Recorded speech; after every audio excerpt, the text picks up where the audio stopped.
Police যারা এতদিন মাঠে নামেনি আমার কাছে প্রমিস করেছে যে ওনারা এখন থেকে থানায় থাকবেন। ইউনিফর্ম লোগো চেঞ্জ হবে, তবে যত তাড়াতাড়ি সম্ভব চেঞ্জ হবে।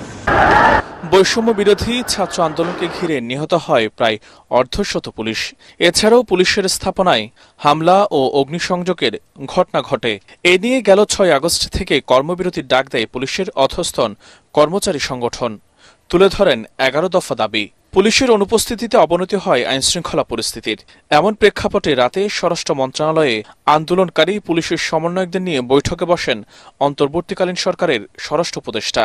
আশ্বাস দেন পুলিশের দাবি পূরণের। পরে কর্মবিরতি প্রত্যাহারের ঘোষণা দেন আন্দোলনরত পুলিশ সদস্যরা।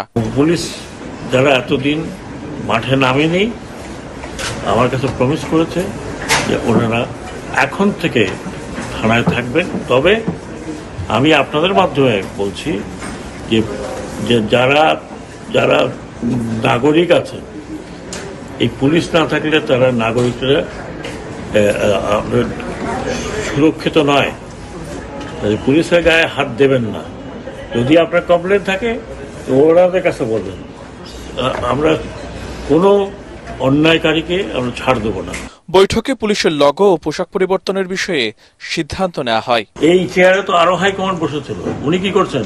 আমি যদি এখন ওনাকে বলি যে এইটা করতে হবে, উনি না করলে ওনাকে আমি চাকরি থেকে স্যাক করে দেবো, সেই ভয় যদি থাকে তো কি করবে? ইউনিফর্ম লোগো চেঞ্জ হবে, তবে যত তাড়াতাড়ি সম্ভব চেঞ্জ হবে।